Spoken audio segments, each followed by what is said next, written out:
नंदी की शादी और भोलेनाथ की टेंशन। एक दिन कैलाश पर्वत पर भोलेनाथ अपने प्रिय वाहन और साथी नंदी के साथ बैठकर ध्यानमग्न थे। अचानक नंदी ने गहरी सांस लेकर कहा, क्या बात है नंदी, आज तो बड़े गंभीर लग रहे हो। नंदी ने शर्माते हुए कहा, प्रभु, मेरी शादी की उम्र हो गई है। सभी देवताओं के वाहन और उनके सभी साथी विवाहित हैं, लेकिन मैं अभी भी अकेला हूं। भोलेनाथ ने अपनी जटाओं को सहलाते हुए कहा, यह तो बड़ी गंभीर बात है नंदी, हमें इस पर विचार करना होगा। भोलेनाथ ने तुरंत पार्वती माता को बुलाया और उन्हें नंदी की इच्छा के बारे में बताया।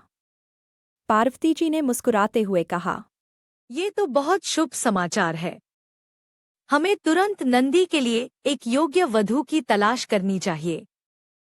पार्वती जी ने सभी देवी देवताओं और उनके वाहनों को संदेश भेजा कि नंदी के लिए एक आदर्श वधू की तलाश शुरू की जाए। संदेश मिलते ही सभी देवता अपने अपने सुझाव लेकर कैलाश पहुंचे। इंद्रदेव ने हंसते हुए कहा, मेरे पास एक शानदार गाय है जो नंदी के लिए उपयुक्त होगी। वहीं वरुण देव बोले, मेरे पास समुद्र में रहने वाली एक कमल सी सुंदर गाय है। वह नंदी के लिए परफेक्ट होगी। हर कोई अपनी अपनी राय देने लगे, लेकिन नंदी ने हर बार सिर हिलाकर मना कर दिया। आखिरकार भोलेनाथ ने नंदी से पूछा, तुम्हें कैसी वधू चाहिए नंदी, स्पष्ट बताओ। तब नंदी ने कहा, प्रभु, मेरी वधू को सुंदर, दयालु और मेहनती होना चाहिए। वह मेरी तरह भगवान शिव और माता पार्वती की सेवा को प्राथमिकता दे। भोलेनाथ ने कहा, यह तो कठिन काम है, लेकिन तुम्हारे लिए हम पूरी मेहनत करेंगे। फिर भोलेनाथ ने गौमाता के पास नंदी की शादी का प्रस्ताव भेजा, जिसे गौमाता ने स्वीकार कर लिया और अपनी बेटी गौरी का विवाह नंदी के साथ कराने का निर्णय लिया। फिर नंदी को बुलाया और गौरी से मिलवाया। गौरी एक शांत, सुंदर और सेवाभावी गाय थी। जब नंदी ने गौरी को देखा तो वह तुरंत राजी हो गए और फिर माता पार्वती और भोलेनाथ बहुत खुश हुए और तुरंत शादी की तैयारियां शुरू करवा दी। जैसे ही शादी की तैयारी शुरू हुई, कैलाश पर हलचल मच गई। सभी देवता नंदी को सुझाव दे रहे थे कि शादी में क्या पहनना चाहिए और क्या खिलाना चाहिए। अब कैलाश पर्वत पर अद्भुत चहल पहल थी। देवी देवताओं का जमावड़ा लगा हुआ था। अवसर ही ऐसा था, भोलेनाथ के प्रिय नंदी की शादी का। नंदी अत्यधिक उत्साहित थे और शिवजी भी बहुत प्रसन्न थे। लेकिन जैसे जैसे शादी का मुहूर्त करीब आया, भोलेनाथ के चेहरे पर चिंता की लकीरें साफ झलकने लगीं। पार्वती जी ने यह देख लिया और मुस्कुराते हुए बोलीं, स्वामी, आज तो नंदी की शादी का शुभ अवसर है, फिर आप इतने चिंतित क्यों हैं? शिवजी ने गहरी सांस ली और बोले, देवी, नंदी मेरे सबसे प्रिय भक्त हैं। वह हमेशा मेरे साथ रहे हैं, हर सुख दुख में। पर अब शादी के बाद तो वह अपनी गृहस्थी में व्यस्त हो जाएंगे। अगर वह मुझे छोड़ देंगे तो मेरा क्या होगा?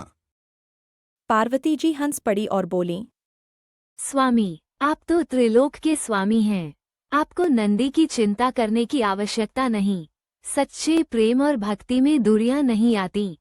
लेकिन शिवजी की चिंता कम नहीं हुई। उन्होंने सोचा कि इस समस्या का हल निकालना होगा। तभी उन्हें एक युक्ति सूझी। शिवजी ने नंदी को बुलाया और बोले, नंदी, तुम मेरी सेवा के लिए सदा तत्पर रहते हो, पर अब शादी के बाद तुम्हारे जीवन में बदलाव आएगा। क्या तुम मुझसे दूर हो जाओगे? नंदी ने गंभीरता से कहा, प्रभु, ऐसा कभी नहीं हो सकता। आप मेरे आराध्य हैं। चाहे मेरी शादी हो जाए या संसार के सारे सुख मुझे मिल जाएं, मेरी भक्ति हमेशा आपके लिए रहेगी।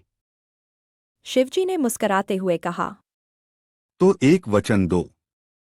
जब भी मैं तुम्हें याद करूं, तुम तुरंत मेरे पास आ जाओगे। नंदी ने बिना एक पल गवाए वचन दिया।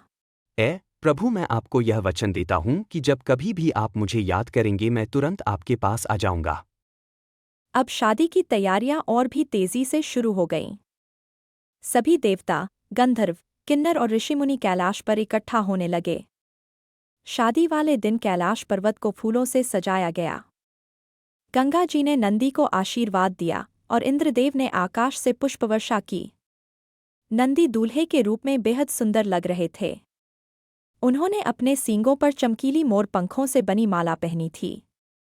गौरी भी दुल्हन के रूप में बेहद सुंदर लग रही थी। पार्वती जी ने उनकी आरती उतारी और आशीर्वाद दिया। शादी धूमधाम से संपन्न हुई। नंदी और गौरी ने सभी का आशीर्वाद लिया।